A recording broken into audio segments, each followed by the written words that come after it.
Assalamualaikum warahmatullahi taala wabarakatuh. Berjumpa kita lagi dalam sesi PDPR bagi kursus WTP 2033 Kerja Bata.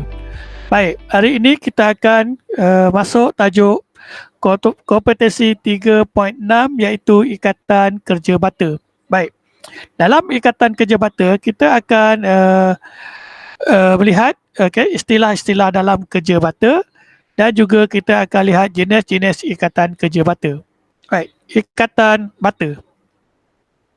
Okey, gambar rajah yang tertera ini adalah satu bentuk ataupun satu susunan bata yang tidak mengikut ataupun tidak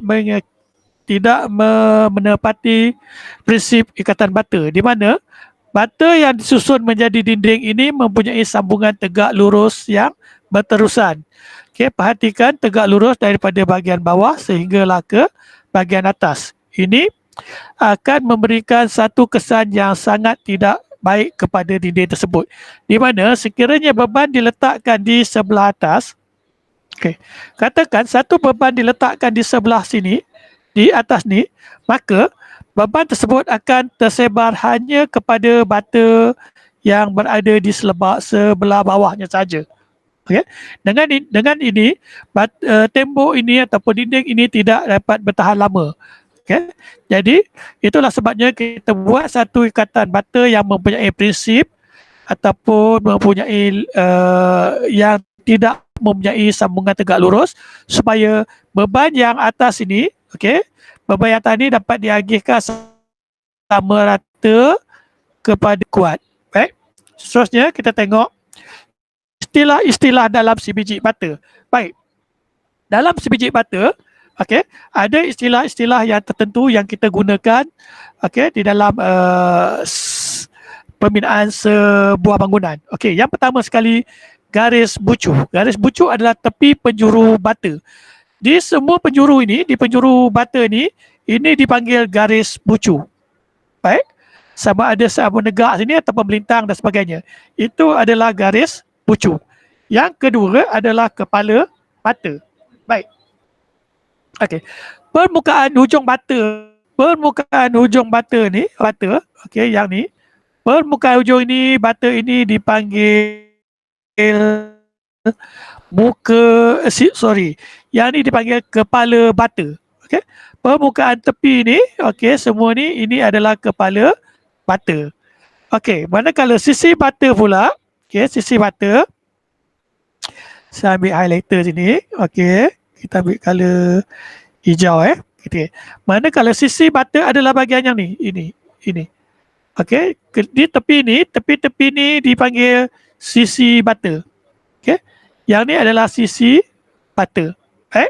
So kita dah tahu garis bucu, kita dah tahu kepala bata, kadang kita dah tahu sisi bata, kadang kita tengok pula muka bata. Yang mana dipanggil muka bata?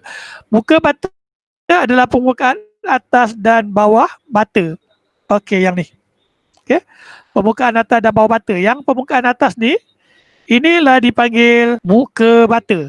Okey, sama ada di sebelah atas ataupun di sebelah bawah. Yang ni dipanggil muka bata. Okey, kita padam dulu semua ni. Okey. Kita tengok pula lekuk. Apa yang dikatakan lekuk? Lekuk adalah kesan tekanan ataupun lekuk pada permukaan atas ataupun dua-dua permukaan bata. Okey, lekuk Okey, yang ni. Okey, kita guna yang merah ni. Yang atas ni. Okey, yang atas ni. Okey, yang atas ni adalah lekuk sama ada di sebelah bawah ataupun sebelah atas. Okey, yang tu dipanggil lekuk. Baik. Ini dalam sebiji bata dalam sebiji bata saya ambil istilah bahasa Inggeris. Okey, yang A ni adalah stretcher face, yang ni. A ni adalah stretcher face, permukaan stretcher, ataupun dalam bahasa Melayunya sisi bata face, header, muka kepala ataupun kepala bata. Okey, B ni adalah kepala bata. C adalah bed. Okey, dalam bahasa Inggeris dia belah bawah ni dipanggil bed. Okey, sebelah bawah ni adalah bed. Kemudian D adalah frog. Lekuk ni adalah frog. Kemudian tepi sisi adalah E ataupun iris. Iris ataupun dipanggil bucu.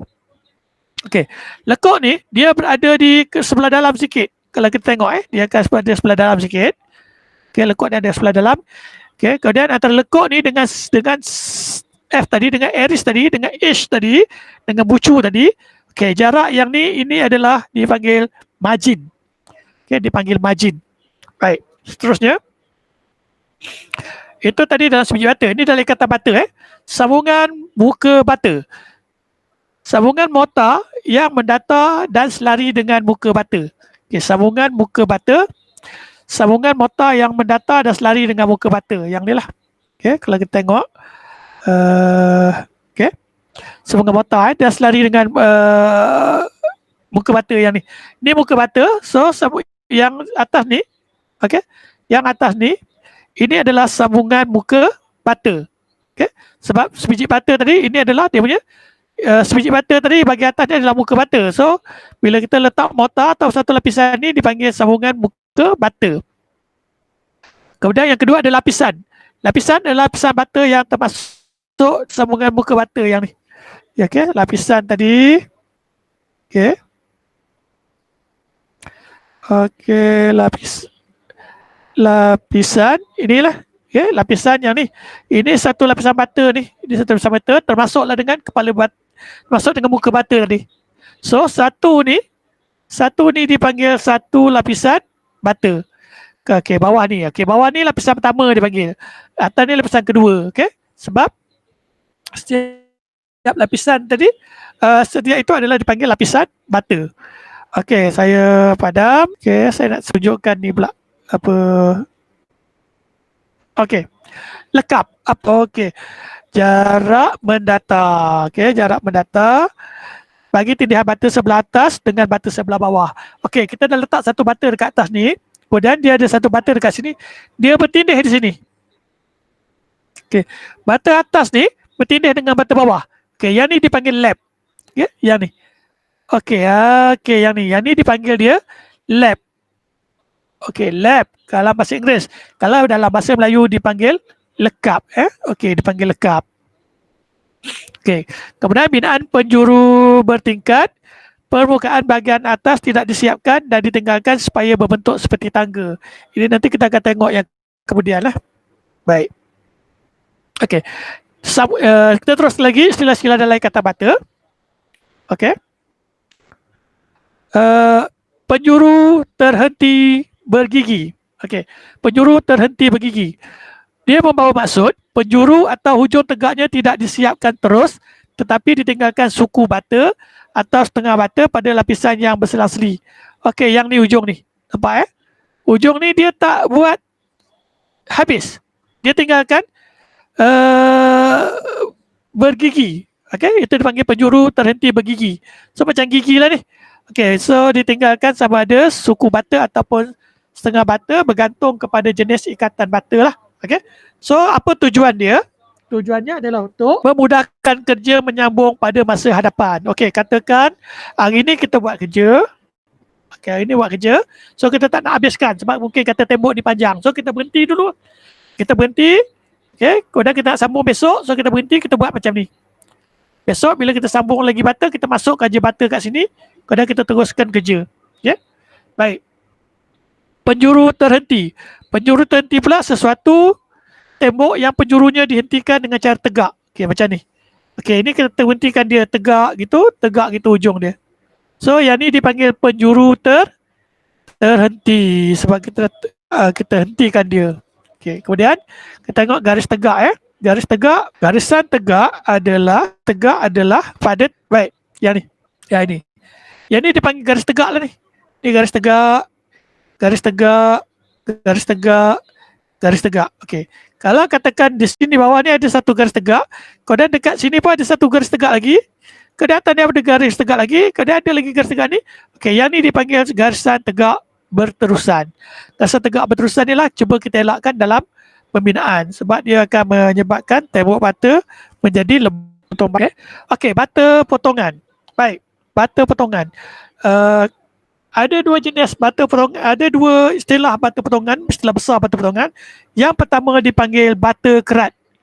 Okey, yang ni bata kerat. Yang kedua dipanggil bata penutup. Okey, bata penutup. Apa beza bata kerat dengan bata penutup? Kalau bata kerat adalah kalau bata tu dipotong secara melintang. Gitu. Okey.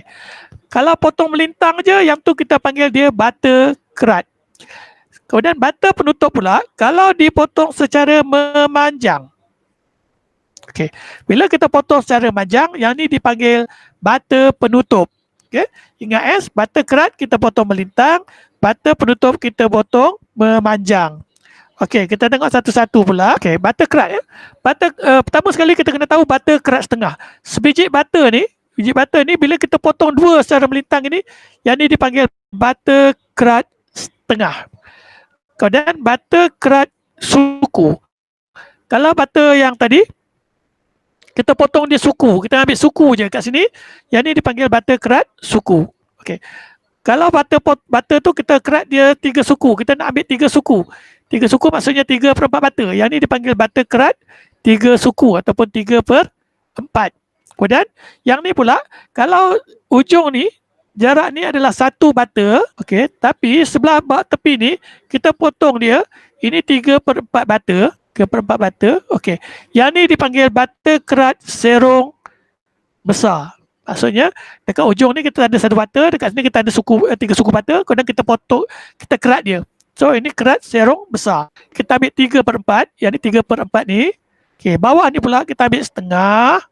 Yang ni dipanggil bata kerat serong kecil. Okey, beza dengan serong besar dia. Serong besar 1 bata darab dengan 3/4 bata. Kalau bata serong, kata kerat serong kecil, 3/4 bata dengan setengah bata.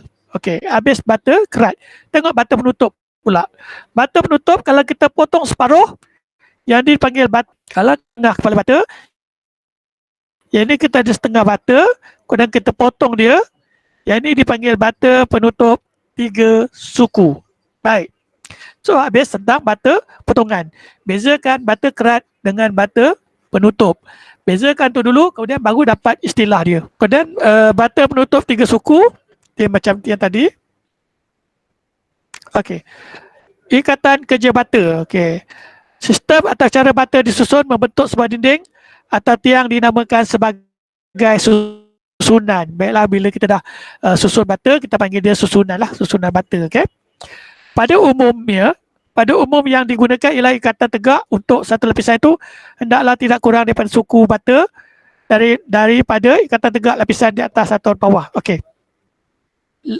Bagi setiap lapisan, bagi setiap ikatan, bagi setiap ikatan mestilah tidak kurang daripada 1/4 bata ataupun suku bata. Okay. Lapisan tegak dia, okay. Setegak dia 1/4 bata. Okey. Tujuannya apa? Tujuannya adalah supaya beban-beban ataupun titik dinding itu diagihkan sama rata bagi mengelakkan kegagalan galas struktur seperti rekahan. Itu gunanya kita buat lab tadi. Okay. Ikatan ini ialah susunan bata secara berlekap dan tindih-menindih antara satu sama lain supaya tidak ada sambungan tegak lurus yang berterusan. Okay. Ini prinsip ikatan bata lah. Yang pertama mengadakan lekap. Okay. Pertama mengadakan lekap. Okay. Mengadakan lekap setengah suku ataupun setengah bata. Okey, untuk mengelakkan sambungan yang terus-menerus baik di permukaan, okey, baik di permukaan ataupun di dalam tembok. Okey, dekat luar ni pun tak ada sambungan tegak lurus, dalam ni pun tak ada sambungan tegak lurus. Lapisan pertama, lapisan kedua tak ada sambungan tegak lurus. Okey.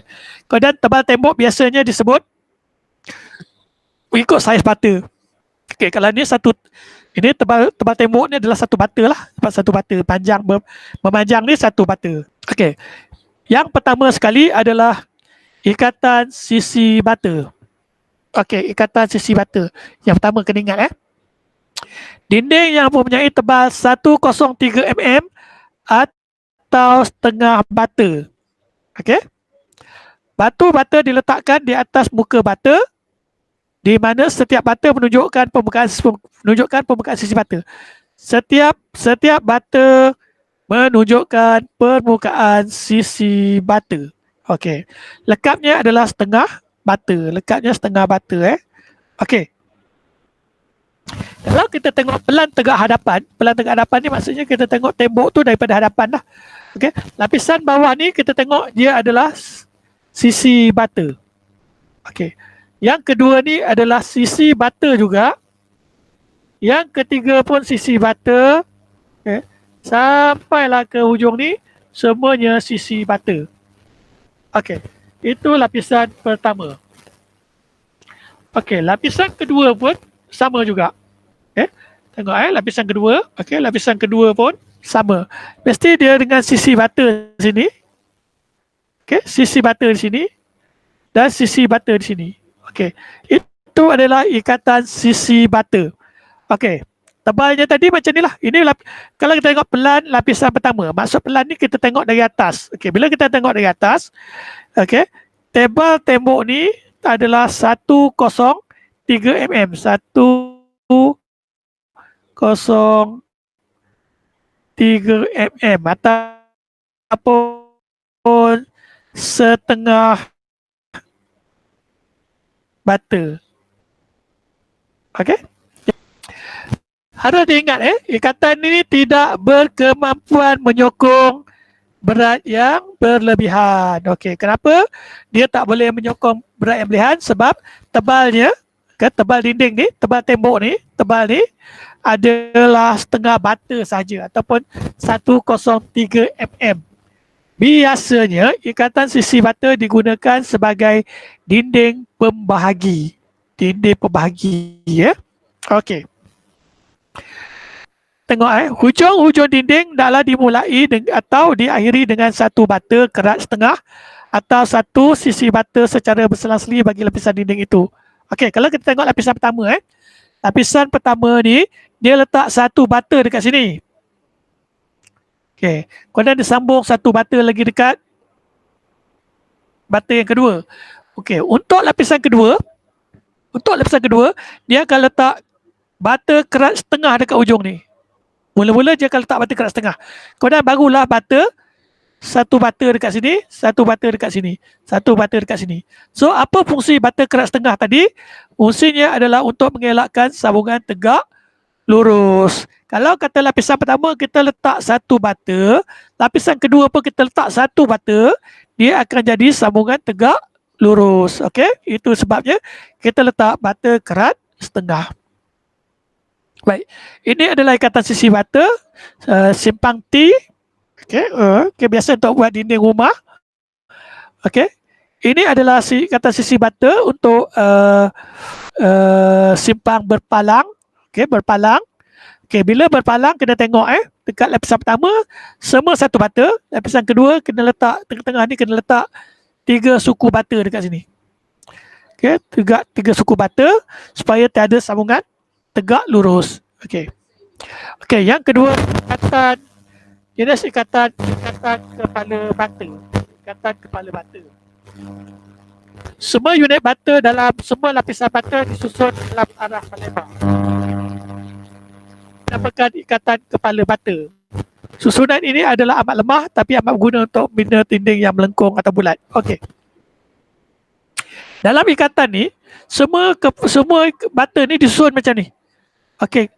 Okey, susun macam ni sebab bila kita tengok dari depan kita akan nampak kepala bata saja. Okey, kita nampak kepala bata yang ni, kepala bata yang ni. Okey, yang ni kepala bata, yang ni pun kepala bata. So, bila kita tengok dari tepi ni kita akan nampak kepala bata saja. Bila kita tengok yang ni dia akan nampak kepala bata saja. Okey. Jadi ikatan kepala bata, semua bata disusun dalam arah melebar. Okey. Dalam arah melebar. Baik. Susunan ini amat lemah dia lemah. Susunan ni dia sangat lemah. Tapi dia berguna untuk buat apa? Guna untuk membuat dinding yang melengkung ataupun bulat. Kalau kita nak buat dinding yang separuh suku bulatan, separuh bulatan ataupun bulat, ikatan sisi bata dia tak boleh. Okay, sebab sisi bata dia lebar, dia panjang. Tapi ini dia gunakan setengah bata saja. So, itu sebabnya ikatan kepala bata sesuai digunakan untuk membuat tembok yang melengkung ataupun bulat. Okey, yang ni ikatan kepala bata lah. Okey, lapisan pertama, ini kita nampak kepala bata. Lapisan kedua pun kepala bata. Bata kedua pun kepala bata, yang ni pun kepala bata. Tapi dekat atasnya pula, okey, yang ni bata yang mula-mula ni, okey, bata yang mula-mula ni, okey, untuk lapisan kedua, bata yang mula-mula ni kita mesti letak bata kerat 3 suku. Okey, kita letak bata kerat 3 suku dekat situ. Supaya apa? Supaya mengelakkan sambungan tegak lurus. Okey, yang ni. Yang ni bata kerat 3 suku, yang ni bata kerat 3 suku, yang ni bata kerat 3 suku. Kalau kita letak kepala bata juga dekat sini, kalau kita letak kepala bata dekat sini, contoh yang ni pun kita letak kepala bata juga. So, akan apa? Akan berlaku sambungan tegak lurus dekat sini. Itu kita tak nak dalam prinsip mengikat bata lah, penerak bata. Itu sebabnya kalau susunan kepala bata mesti letak bata kerat 3 suku. Okay. Yang ni adalah ni pun samalah, ini kepala bata saja. Okey. Yang ketiga adalah ikatan Inggeris. Okey. Yang ketiga adalah ikatan Inggeris. Ikatan Inggeris adalah apa dia? Terdiri daripada lapisan kepala bata. Okey, lapisan kepala bata dan lapisan sisi bata disusun secara berselang-seli. Okey. Ikatan Inggeris, lapisan kepala bata dengan lapisan sisi bata disusun secara berselang-seli. Tengok gambar rajah sebelah kanan. Belah lapisan pertama, semua yang tepi ni adalah sisi bata. Ini sisi bata. Ini sisi bata, depan sisi bata. Belakang pun sisi bata juga. Okey, ni pun sisi bata juga. Ni pun sisi bata juga. So, sepanjang ni adalah sisi bata. Sepanjang ni adalah sisi bata juga. Itu lapisan pertama. Lapisan kedua pula terdiri daripada kepala bata saja. Bila kita tengok dari depan ni, kita akan nampak kepala bata saja. Okey, yang ni ini bata yang pertama dia letak, ini adalah ini bata pertama, kita tengok dari depan ni kita akan nampak kepala bata. Lapisan pertama tadi kita nampak sisi bata, lapisan kedua akan letak kepala bata. Lepas tu dia letak bata penutup setengah dekat sini, fungsinya untuk mengelakkan sambungan dekat lurus. Kemudian dia sambung lagi kepala bata, kita nampak kepala bata, kepala bata, kepala bata, kepala bata. Ini bermakna satu lapisan sisi bata dan satu lapisan kepala bata diletak secara berselang-seli. Okey. Okey, ini kata Inggeris tadi lah. Okey, ini lapisan pertama, ini lapisan kedua. Okey. Okey, ini pandangan isometrik. Pandangan isometrik kita nampak lebih lah. Okey, lapisan pertama dia sisi, yang ni semua sisi bata ni. Okey, yang kedua ni semua kepala bata.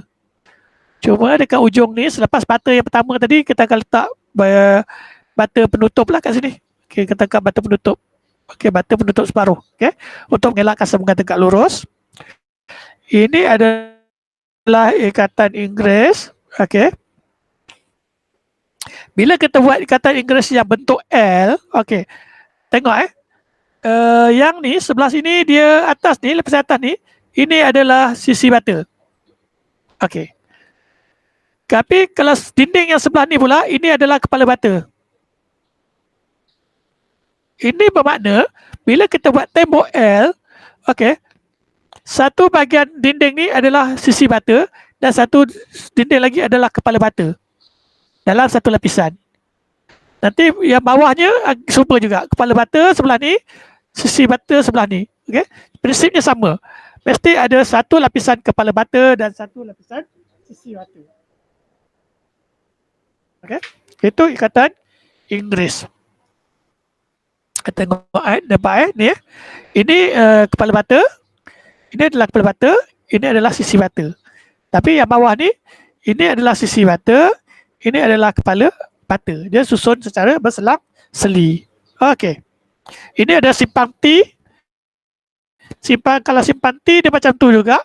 Okey. Kita tengok dekat tepi ni, ini sisi bata. Yang atas ni adalah kepala bata. Dia macam tu. Baik. Ini palang T. Okey, ini ikatan Inggeris dengan simetrik. Baik, ini yang dipanggil susunan bertangga tadi lah. Okey, ini bertangga. Bertangga ni macam ni, katalah tembok tu panjang, kita tak nak buat dia sampai terus habis. Kita buat dulu bila kita buat lesson pertama, kedua, ketiga, kita buat dalam bentuk bertangga. Tapi kita akan sambung pada hari yang sama, bukan sambung besoknya. Okey. Kalau nak sambung besoknya, kita buat ikatan bergigi. Okey, yang seterusnya ikatan Flemish. Okey, tadi ikatan Inggeris, satu lapisan sisi bata dan satu lapisan kepala bata disusun secara berselang-seli kan. Okey. Dalam ikatan Flemish pula, okey, dalam ikatan Flemish, okey, semua lapisan bata terdiri daripada kepala bata dan sisi bata yang disusun secara berselang-seli dalam satu lapisan. Okey, tengok ikatan Flemish. Okey, kata Flemish, yang bata yang ni sisi bata. Bata pertama sisi bata, bata yang kedua dia akan letak kepala bata. Kan tu. Lapisan ketiga dia letak balik Flemish. Bata yang keempat dia letak balik kepala bata, header, dan yang seterusnya dia akan letak ikatan sisi bata balik. So, dapatlah kita simpulkan bahawa dalam ikatan Flemish, satu lapisan, satu kepala bata dan satu sisi bata disusun secara berselang-seli. Sisi bata dan kepala bata disusun secara berselang-seli dalam satu lapisan. Ikatan Inggeris tadi, sisi bata dan kepala bata disusun secara berselang-seli dalam satu ikatan. Okay? Tapi ikatan Flemish, satu sisi bata dan satu kepala bata disusun secara berselang-seli dalam satu lapisan. Okay? Okay? Ini ikatan Flemish ya. Ikatan Flemish, nampak? Okey, sama ada lapisan pertama ataupun lapisan pertama ataupun lapisan kedua, dia akan mula macam itulah. Okey, ini sisi bata. Kemudian dia letak kepala bata. Okey, kemudian dia akan letak balik sisi bata. Kemudian akan letak balik kepala bata. Macam tu lah sampailah habis sampai ujung ni. Okey, dia satu lapisan ni disusun selang-seli. Okey. Ini ikatan Flemish. Okey. Kalau katakan kita nak buat tebal satu bata, macam ni cara susunan bata. Kalau kita nak buat ikatan satu setengah bata, macam ni cara dia, ikatan satu setengah bata. Okay? Macam itulah ikatan Flemish. Okay? So ini adalah ikatan Flemish juga. Okay? Ikatan Flemish, selepas yang bawah ni kita letak bata sisi, kemudian kepala bata, sisi kepala bata. Tapi yang atas kita letak kepala bata dulu. Lepas kepala bata, kita akan letak bata penutup setengah dekat situ. Okay, untuk mengelakkan sambungan tegak lurus. Lepas tu baru kita mulakan dengan sisi bata balik. Okay, kita mulakan dengan sisi bata balik. Baik, ini adalah ikatan Flemish. Macam mana kita tahu ikatan Flemish? Sebab satu bata dan kepala bata, satu bata dan kepala bata. Okay.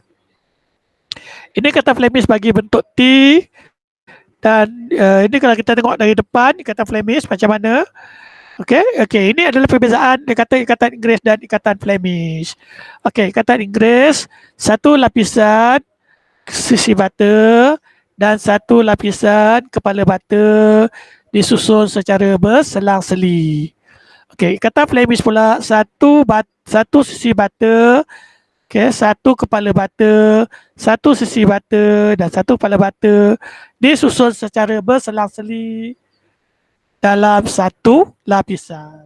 So, senang je nak ingat yang tu je dulu. Okey. Baik. Okey, yang ni ikatan apa? Okey, yang ni adalah ikatan, kita tengok ya.